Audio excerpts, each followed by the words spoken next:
So I'm being joined today by our two leads in Moon Students. I'm being joined by Eddie Navarro, who plays Antonio, and Sydney Carville, who plays Lita. These two have chemistry together like you wouldn't believe. They carry the entire movie.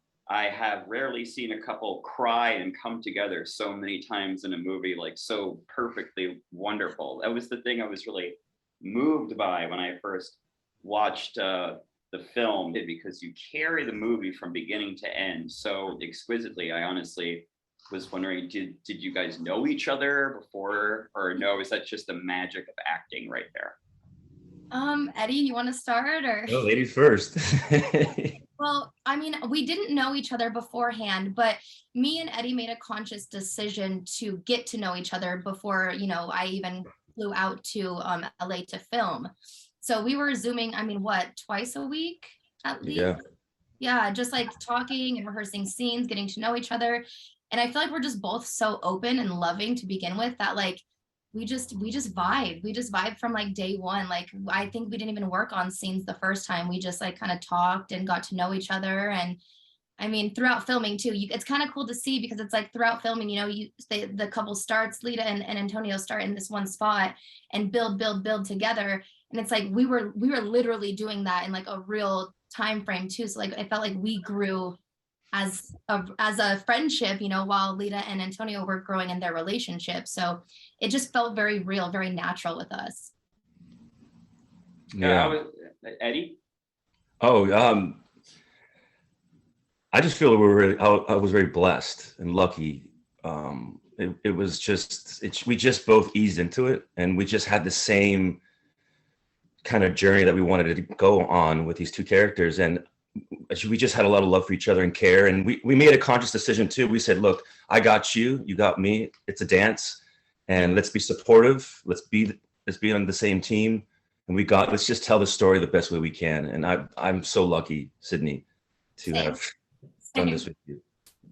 Same. It's beautiful. Like it was, everything worked magically. It's hard to explain. It was just magic. It was magic. Yeah, agreed.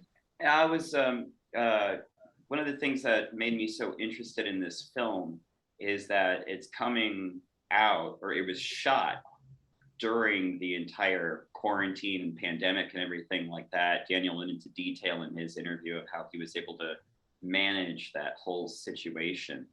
I've been following all the sort of like starting independent films right now on Twitter, seeing what everyone's doing. And it looks like no one really wanted to touch a film on this subject. No one wanted to go into quarantine, and certainly no one wanted to really go into the George Floyd protests outside of documentary type material. But here we are with a narrative feature film, making a movie so close to these incidents. It's such an important part of American history in that right now. What did you both think about being involved in a project that wanted to focus on these rather serious issues?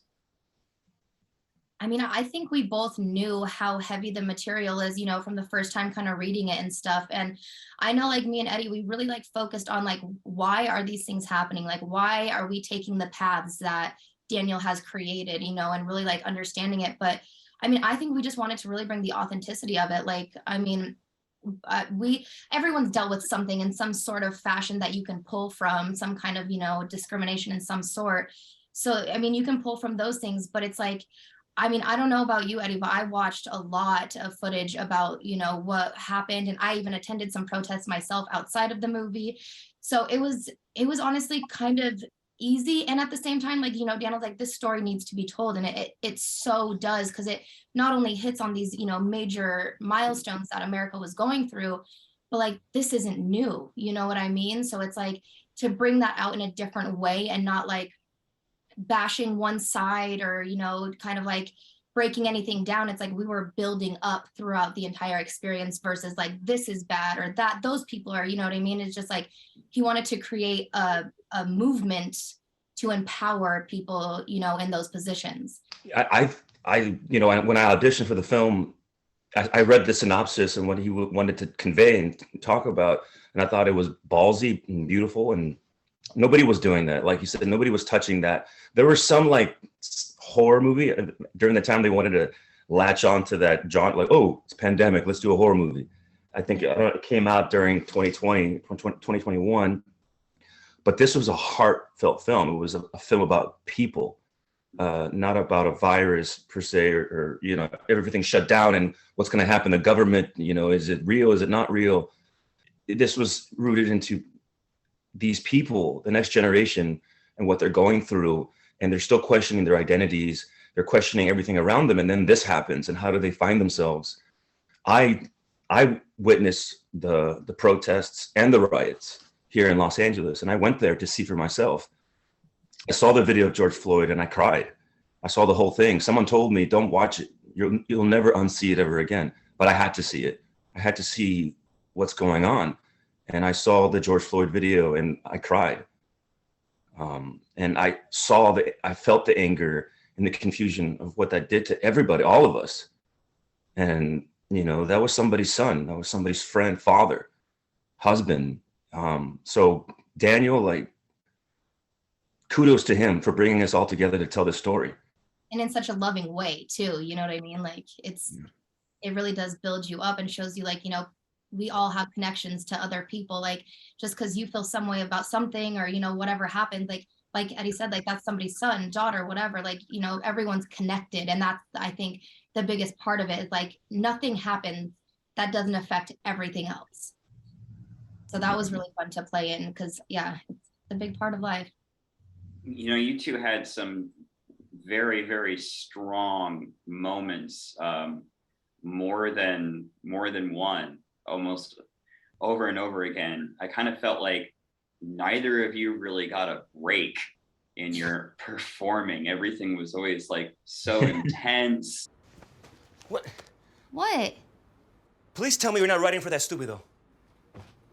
Forget it. I was just killing time until you got up, okay? Are you up? Look, don't play that shit with me, babe. Who's playing? Cole's class. I thought you were gonna drop. One of us has to stay in school. You're gonna let that big white dickhead who made me tackle him teach you. Remind me again how he made you tackle him. You know, never mind. Antonio, it's remote. I don't even have to see him. And what is he teaching now, huh? Let me guess. What is he doing? What's the word? How to be what? Come on. That one single word? That one out of a million others? You fill in the blank. You're the smart one. He's teaching privilege. White privilege. Right, just like all the other white teachers. Drop his class! Final!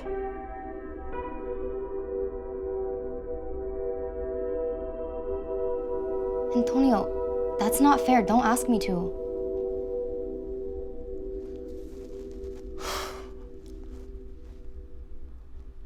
Wow, okay. All right, you know what? I'm out of here then. Forget it. Are you serious? And both of you have really outstanding interactions in that way. There was a part that I really enjoyed, which is right before you enter Ethan Cole's interrogation scene, and you're both standing in the hallway together. Eddie, you've got your arm around Sydney, and he says, we're separating you two. And you've just had this kind of wonderful connection right there in that moment. Again, I couldn't stop thinking, like, this is almost like a real life couple. Mm-hmm. Outside of that scene, Eddie, I've been wanting to ask you since I've seen it, your drunken breakdown with Nicholas Hurd. Yeah. An unbelievable sequence where he discovers you in the bathroom, and then you're in a kitchen, and then he has this great, you're a coward, boy. Well, you a coward, boy. Are you doubling down now? Huh? Don't you ever call me boy ever again, okay? All right? Ever again. Boy. Little boy. Punk, fool-ass boy.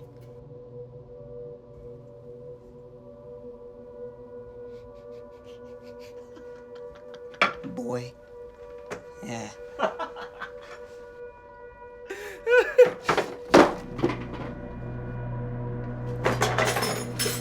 think you're hard because you can slam some shit? Look at you. Can't even stand up. Right here. Yeah. Yeah. I wanted to ask you about that, and then I had a question about one of your scenes, Sydney. Absolutely. You wanted to know about? Oh yeah, that scene. Yeah, that I was afraid of that scene, because I've been there. I've been around friends who've been there. I've helped friends that were doing too much and kind of getting lost in the darkness, and I know what it feels like to try to get them out, and they're not listening. And for me personally, I wanted to really get to the bottom, the darkness of where Antonio is. And how does that look like? You know, it's not just a drunk. I didn't want to act drunk. I didn't drink on set. But I did take notes of how does Antonio get drunk? And now at this point, he's not only aggressive, he's lost everything. He lost the will to keep going. So he kind of wants to go back to the party mode. So that's kind of what I wanted to do with the scene. Like, he still thinks they're at the party. He still wants to, the party's still going, but there's nobody there. It's just him by himself on the toilet. So, you know, we broke it down in beats and moments. I would turn myself around to get really dizzy, kind of like Nicolas Cage would do in Leaving Las Vegas. Oh, wow. So he would do that to get the drunk, and then we would go into the scene, and then, you know, my brain would be like, oh, you know, my head would be turning. But it was a hard scene to do, because that's a love scene too, between two friends. It's a different type of love scene, and he does break down. I didn't know what was going to happen, and me and Daniel and Nick were finding new things. And the way it worked out, like magic, you just bring your ideas. And the cool thing about Daniel as a director and as a writer, he gives you room to play, and he loves ideas. And he let us fly. And it was very emotional for me because that was my last day on set. So, and I wanted to give a tribute to the people who can't stop drinking and can't, you know, stop the things that they want to stop. And you can. And I hope that when people see it, be like, oh my God, I know what that feels like. I've been there, or I've been with a friend, because it's hard. It's hard to be with someone. You want to help them and you want help. You just got to say goodbye to it, you know? And so that's what I wanted to do in that scene. I wanted Antonio to finally find within himself to say goodbye to the bottle, to get Lito back, to get his life back, you know. So. Wow, how beautifully put there. Thanks, Eddie. That's great. I love that. I'm gonna cry, Eddie. Well, I'm gonna cry very soon. I cry on that scene every time I watch it. I cry. Yeah.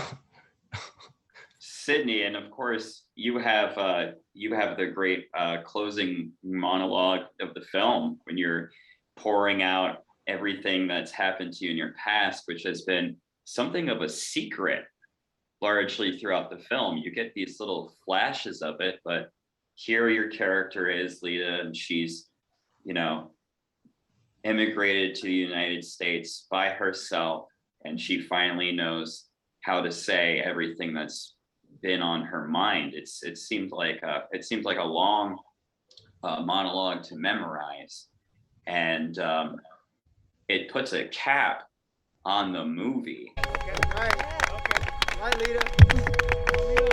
We must realize that we are the America that is yet to speak.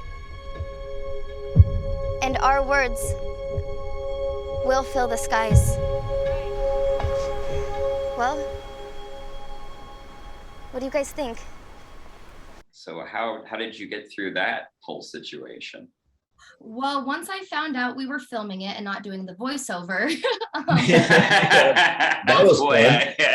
yeah, because like I had asked, because it is such a big monologue. I wanted to make sure I had that solid, and I asked Daniel, I was like, you know, like, what do I need to prepare? He's like, we'll talk about it. It's going to be voiceover. We'll really work on it and stuff like that. And then, you know, last day comes and he's like, how do you feel about doing the whole scene? And I was just like, okay, great. Yeah, let's do it. Absolutely. Because I'd read it so many times, it was kind of there. But I mean, it was kind of great because I practiced it, like just reading it in front of, like, I think our very first rehearsal, I practiced in front of everyone. and I look up and I see like Nick crying and like, you know, there's so much emotion going on. Like I just held on to that. I was like, okay, like this is more than just like me being a good actor at this point. Like this is good work. Like this is a great, powerful speech that you can like really do something with, you know what I mean? So and my grandma actually, fun fact was, Lita didn't have a last name, or maybe she did, but I just like never really asked about it. And so I asked Daniel, I said, how do you feel about using the last name Ortiz as my name? And he's like, I mean, is there a reason? And I was like, well, it was my grandma's name and they immigrated in from Spain. So I was like, it just put a personal connection to it for me. And, you know, thinking of everything that they went through. And I just didn't want to not do it justice, because like it is such a powerful scene.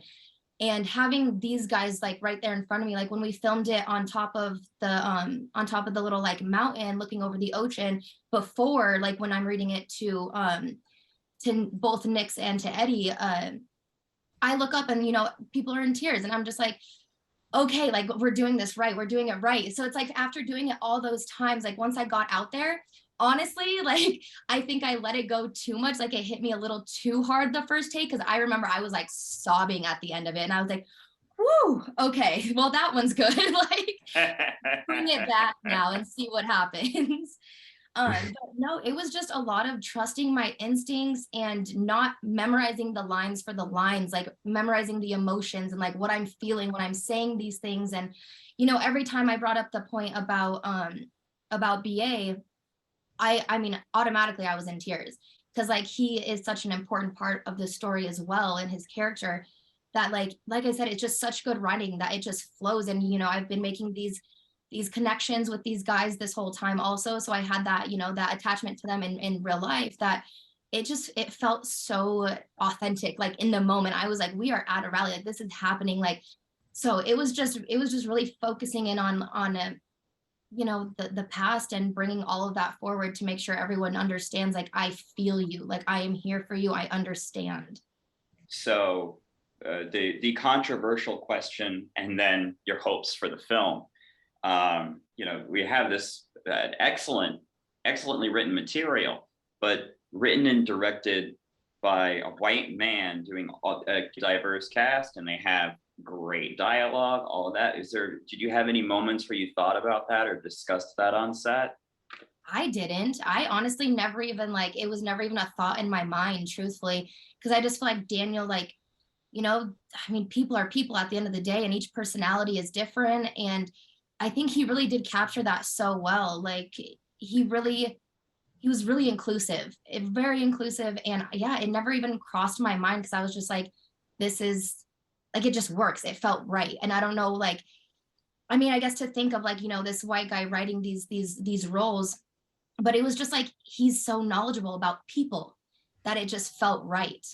Daniel, when I talked to him on the phone, we talked for like 2 hours, and we talked every day about the characters, about everything. And he knows my family history. Like my family's from Mexico. You know, I grew up, you know, with a lot of things. Like I had teachers that kept me in ESL class because of my last name. You know, it was Hispanic Mexican last name. Wow. My dad's a teacher, and he's from Mexico, and now he's teaching ESL to adults, and his first language was Spanish. So my dad's a teacher, very strict teacher, but we have a great relationship. So, and the teachers growing up, some of my best teachers were Caucasian teachers. They believed in me when other teachers didn't. Mr. Kennedy was my history teacher. He believed in me, and I loved history. My 8th grade English teacher, she inspired me to keep writing my novels and books and stuff, Mrs. Palmer. And she fought for me to get to English advanced class in 8th grade when they wanted to keep me in ESL because of my last name and where I come from. So to me personally, yes, I would love more diverse directors, filmmakers. At the same time, Daniel earns that badge of honor. He earns the right because he cares. He cares about everybody. And I'm so happy he did it. And he wrote it from his heart. But to tell you the truth, I would love more representation. At the same time, I love when other filmmakers and writers are putting us in the limelight and getting more diverse stories. Now that right there is beautiful. And, yeah, that could create some type of conversation. But at the end of the day, it's a beautiful story is a beautiful story. It doesn't really matter who's telling it. So if you got it, you got it. And I'm just happy that it's happening, because I want the next guy who's like Antonio to see, okay, who is filled with anger, and like they put him in a box. Oh, he's Latino, he's Mexicano, he's from there. But like, we're passionate people, we're not criminals, we're not this, we're not that. We're people. We have a heart. We cry, we laugh. And so Daniel gives you this, okay, look at these kids, look at these adults, and they're coming from a place of trying to find their own identities. I mean, I'm just happy to be a part of it. And I'm proud of him and proud of everybody. I had to ask this one. I had to ask this. Both of you have a favorite scene in the film, favorite moment? No pressure, no pressure. Do you know one right away? I know which one it is. Well, I have a lot of favorite scenes, but you know which one. Yeah. It's the beach scene. It's the beach scene. So we're on the beach. Yep, in your van, right? Yeah. Yeah, yes. That's my favorite. Yeah. I mean, why is it your favorite? You go. It's just a beautiful scene. I love the beach. It's a very personal place for me. And I just think that it's just the way Daniel shot it, but also the way I read it on the page. And then when you're there, you're like, oh, wow, we're at the beach. It just seems so real.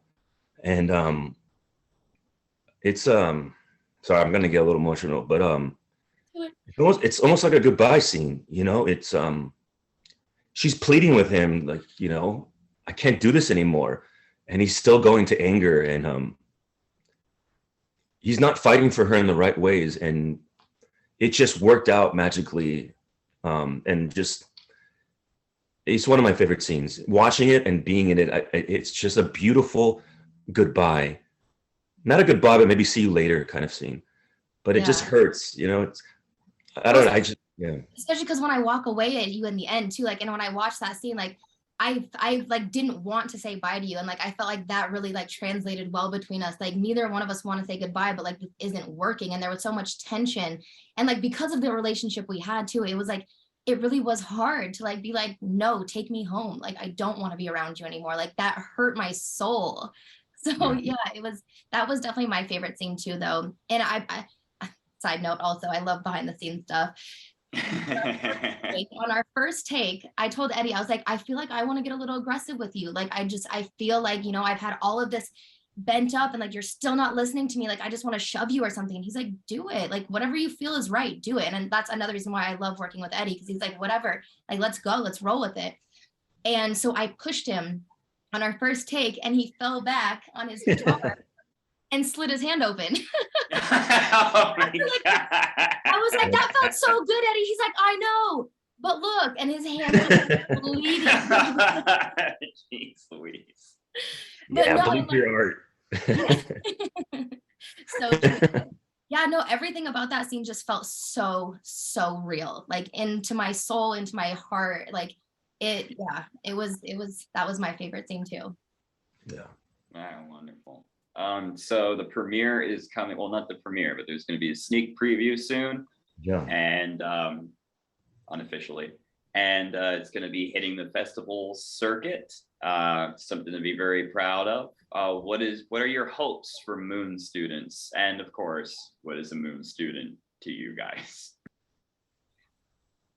Eddie, no? Oh, there we go. Oh, what I hope for Moon students, I just want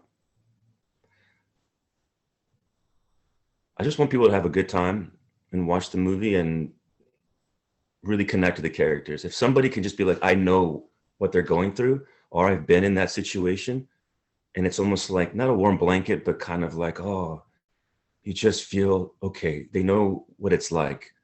That's if that could do, and I know it will, because watching it myself, I was seeing myself in those scenes, even other characters. Other characters, I could see myself in them. I just hope, and I know it will, they just enjoy the movie and open their hearts and their minds, and they walk away just feeling like a new set of mind, a new way of looking at the world. You know, we're not all separate. We're all built together as people. And I think that's what a moon student is, because we all look at the same moon. That's what I thought. There's only one moon. And so it doesn't matter where you're at in the world, you're still looking at the same moon. Someone else is doing it either at the same time or in a couple of hours ahead of you. They were looking at the same moon. A moon student is someone who is you. And we're still learning. We're still a student. We're still learning to become better. We want to be better than we were yesterday. So it's like moon student. That's what a moon student is for me. Someone who wants to be better. Sydney? I definitely agree about the moon student part. Like literally just always wanting to challenge expectations and get to know people on a personal level. You know what I mean? Just instead of looking at the moon and being like, oh, it's beautiful. It's like, well, what makes it beautiful? How does it, how does it stay up there? Like, what does it use? Just getting a better understanding of those people around you, taking the time to care about something for more than the face value of it or what it can do for you, what it can bring for you. That's what I would, kind of to piggyback off what Eddie said. Like it is just understanding, empathy, and getting to know your fellow human, even if it's not like someone you normally would. And then my hopes for this movie, gosh. I mean, obviously, I think it has the potential to be winning awards left and right because it is so beautifully written, so beautifully shot. Yes, There's so much love around this movie. I mean, and Daniel did it for the right reason, not to, let's get the next top whatever. This one's like he did it for the right reason. So I would love to see it go as far as it could. But I mean, at the same time, I'm like, I want people to look back at this movie and be like, oh my God, look at all these people that are in this movie and now they're famous. How did this happen? This is like a cult classic. Like that's what I would like. I do think it has all of those little niches too, that it really could. It could stick with people for generations, I think. All right. Thank you guys for your time. I really appreciate it.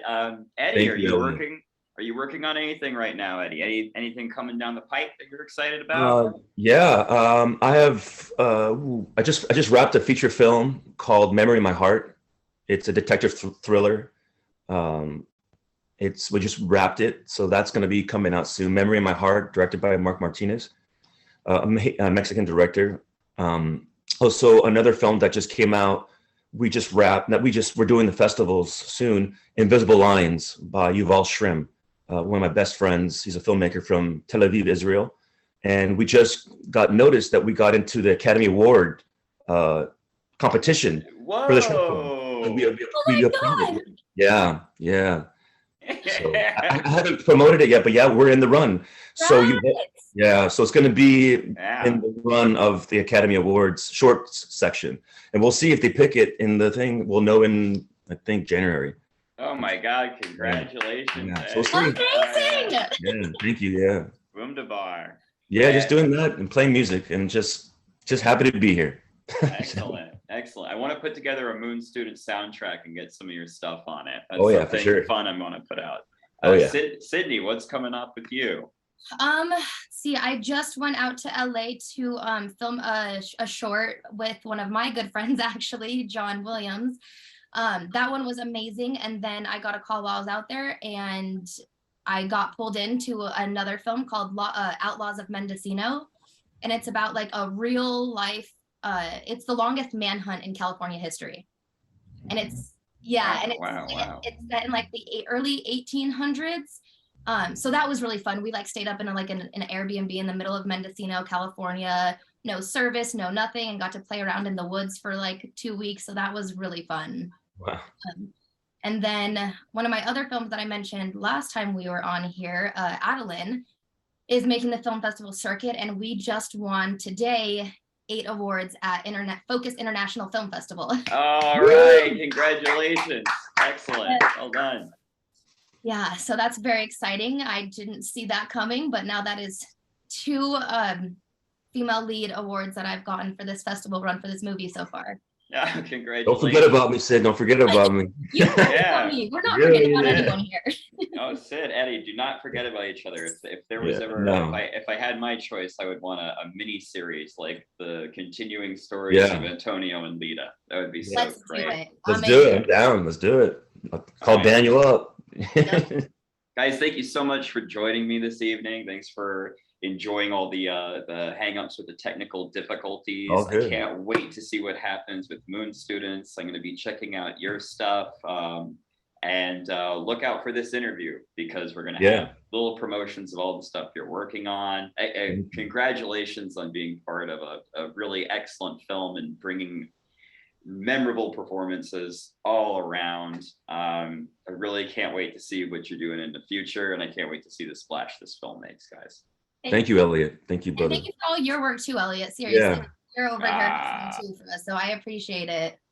Oh well, you know, it's what I do. That's what I do. Well, we can tell you're passionate about the project, and it means the world. So thank you. Well, Thank it's a good movie. It's a good movie. Otherwise, I would have floated away a long time ago. Yeah. Thank you. Well, enjoy your evening, guys. I'll be in touch. Bye, Sid. So good to see you. I'm so proud of you. Bye, Eddie. No, you stop it. I love you. No, you stop. You stop. You. By the way, thanks. It was really hard to get over the whatchamacallit starstruck thing. All right, you made it easy. You made it easy. All right, have a good night, guys. Love you guys. I love you Bye-bye. guys. See ya.